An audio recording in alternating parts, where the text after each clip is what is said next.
He held his mother's cold hand and whispered, "Emmy, don't leave me, please. I can't do this without you." But she was gone. Yet her du'as weren't. Every success, every sujud, every tear, he realized, it was her prayers carrying him even after her death. A mother's dua never dies. It flows through your life like an unseen shield. The story, a mother's dua and her son's journey.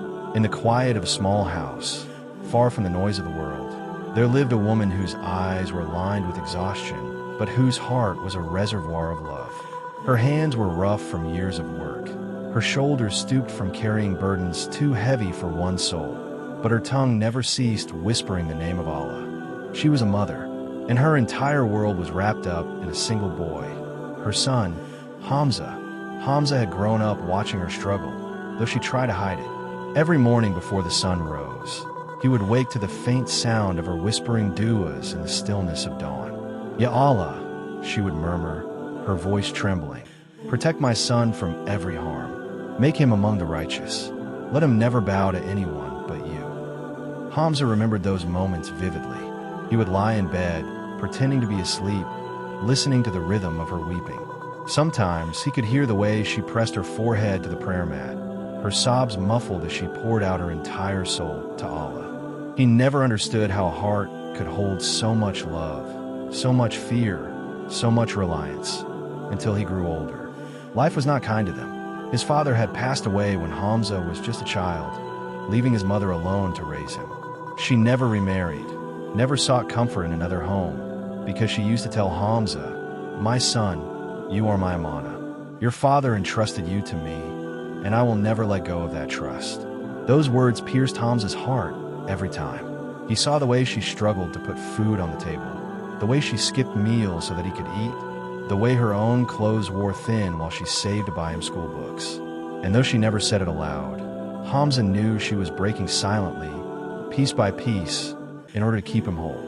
But mothers are strange creatures.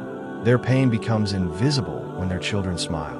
Their hunger turns sweet when their children eat. Their tears dry the moment they hear their child's laughter. That was her world, her son. Years passed, and Hamza grew into a young man. With every step he took, he could feel her du'as following him like an invisible shield. When he sat in exams, he remembered her night prayers. When he walked alone, he remembered the way she would cup his face and whisper, "Allah is with you." When he felt weak, he remembered her forehead pressed against the prayer mat, her voice breaking as she pleaded for his strength. But the world has a way of testing even the strongest bonds. Hamza went away to university in another city. For the first time, the distance between him and his mother stretched further than he ever thought it could. At first, he called her every night. He would tell her about his classes, his professors, the food he ate, and she would listen with a smile he couldn't see but always felt. Every call ended the same way. "Hamza, don't forget your salah. Don't forget your du'as. And remember, my son, every breath of mine carries your name before Allah." But slowly life distracted him. Friends, studies, ambitions, and the rush of the city dulled his sense of urgency. Days would pass without a call. Weeks sometimes. His mother never complained. Instead, when he finally did call, she would simply say, "Alhamdulillah, you called." My heart was waiting. What Hamza didn't know was that she never stopped waiting. Every evening after Maghrib, she would sit near the window with her tasbih in her hands, whispering Subhanallah, Alhamdulillah, Allahu Akbar, her eyes glancing at the phone, her heart aching for a call that sometimes didn't come. Her neighbors would sometimes find her sitting there, smiling softly, and they would ask, "Why don't you tell him to call more? You gave him everything, yet he forgets." And she would shake her head and reply, "A mother's love is not a transaction. I gave him not so that he remembers me, but so that he remembers Allah. My reward is with Allah, not with him." Time moved on, and Hamza graduated. His degree was excellent. His job offers impressive. The day he called his mother to tell her he had been accepted into a prestigious company, her tears soaked the phone. "Ya Allah," she whispered aloud, forgetting Hamza could hear her. "You did not waste my nights. You did not waste my tears. You honor my son." But the true test of love comes not when life is easy, but when it is broken.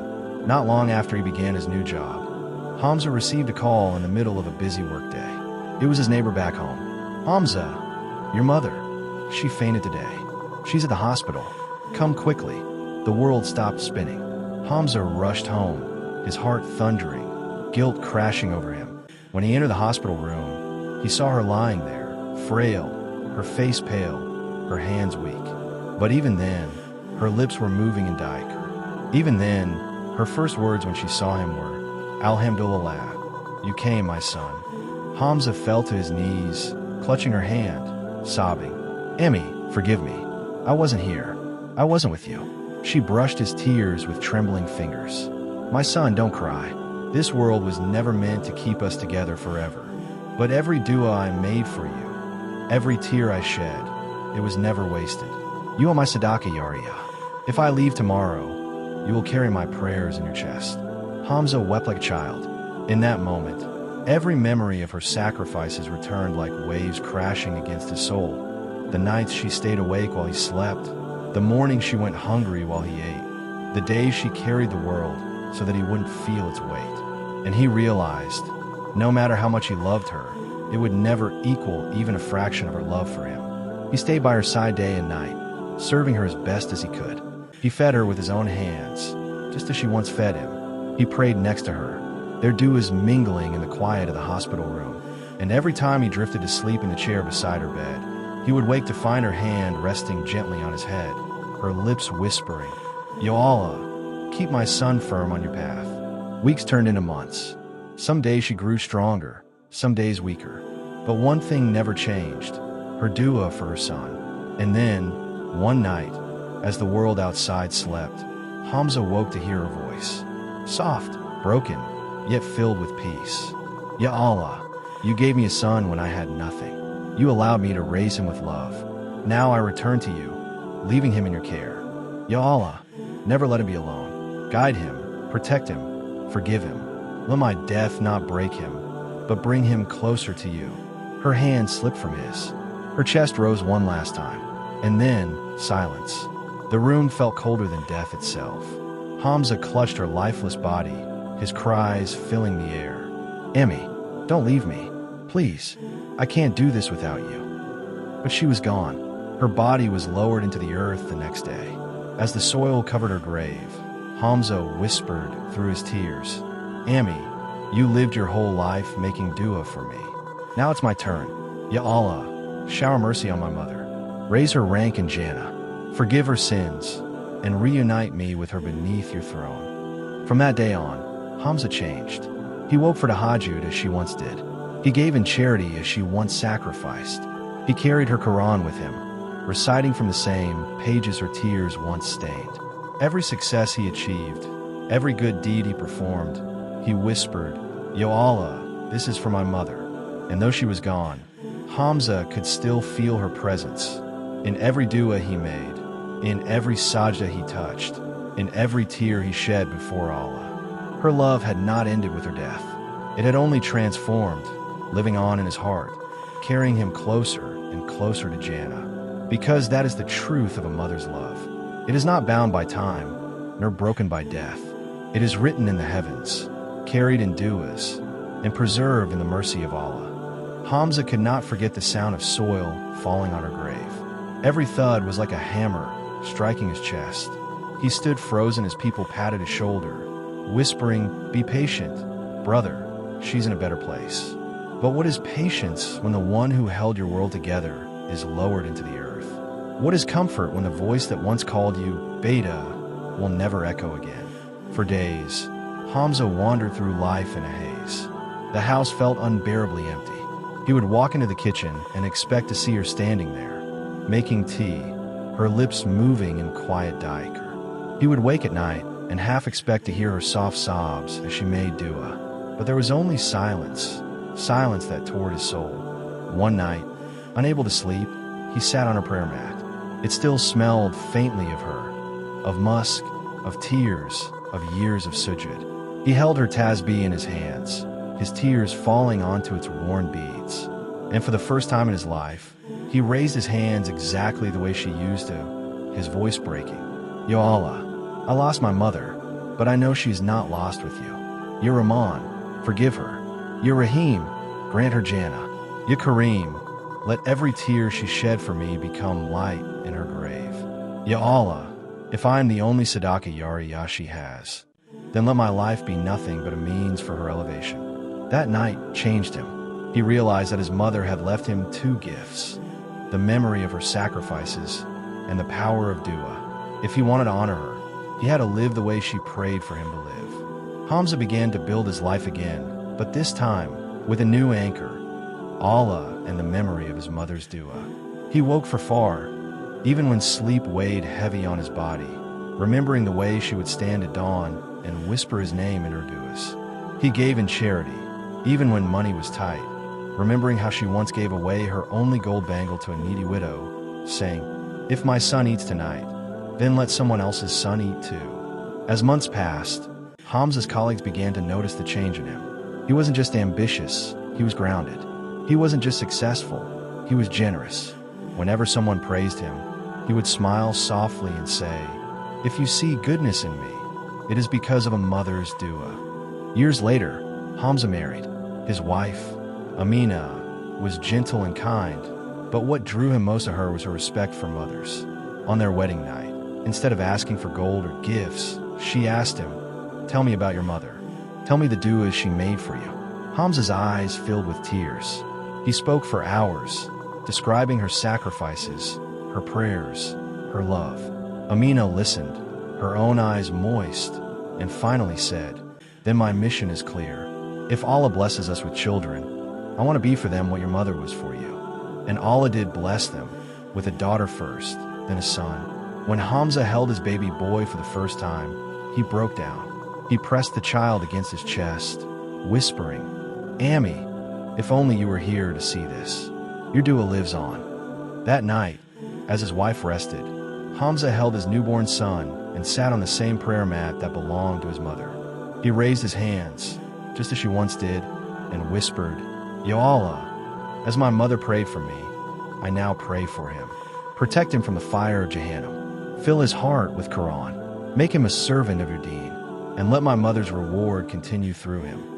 It was then that Hamza realized something profound. A mother's dua never dies. It flows like a river from one generation to the next. What his mother planted in him, he was now planting in his children. But life tested him again. His daughter, only 7 years old, fell gravely ill one winter.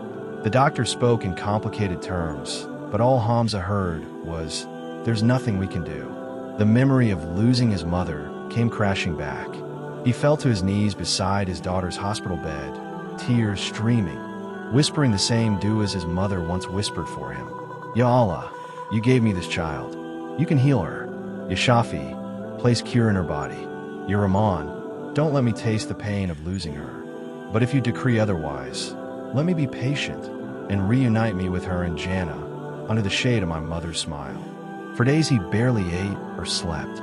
He sat by his daughter, reciting Surah Yasin, Ayat al-Kursi, and the duas his mother used to recite when he was sick as a child. One night, he remembered how his mother would place her palm on his forehead and whisper, "Bismillahilladhi la yadurma ismahi shayan, fil ardi wa la fis samai wa huwa as-sami'ul alim." He placed his trembling hand on his daughter's head, repeating the same dua. He didn't know if his tears would hurt pillow more than hers, but he knew Allah was listening. Subhanallah, within days, her condition began to improve. The doctors were stunned. "It's a miracle," they said. But Hamza knew it wasn't a miracle. It was a mother's legacy of dua living on through him. He carried his daughter home in his arms, whispering, "Ami, your duas are still alive." As the years passed, Hamza grew older. His children grew too, carrying in their hearts the same love and reverence for dua their grandmother once carried.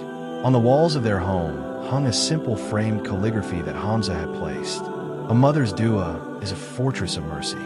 Every time his children asked him, "Baba, tell us about Dadi," he would sit them down and speak for hours, his eyes shining with both tears and joy. He told them about the nights she stayed awake, the sacrifices she made, the duas she whispered, and each time he ended with the same words, "My children, if you want to understand what Jannah feels like in this dunya, look into the eyes of your mother. And if you want Jannah in the Akhirah, never let a day pass without making dua for her. Hamza eventually became a grandfather. With silver in his beard and wisdom in his voice, he would sit with his grandchildren, holding them close, telling them, "Do you know why you're blessed? Because long before you were born, your great-grandmother made dua for you." The river of dua had not stopped. It flowed through generations, a chain of light, connecting hearts to Allah. And one quiet night, as Hamza lay in bed in old age, he whispered his final dua, "Ya Allah, reunite me with my mother in Jannah. Let me drink from the fountain of Kauthar with her. Let me hold her hand once more and say, Ami, your duas carry me all the way here." He closed his eyes with a smile, and somewhere beyond the veil of this world, his mother waited, with arms wide open. If you're reading this, pause for a moment. Raise your hands. Whisper a dua for your mother, alive or past. If she lives, honor her now. If she has returned to Allah, gift her your duas, your sadaqah, your Quran recitations. Because one day, when you stand in your grave, it may be your child's whisper of dua that lights your darkness. Never underestimate the power of a mother's dua. It is the bridge to Jannah.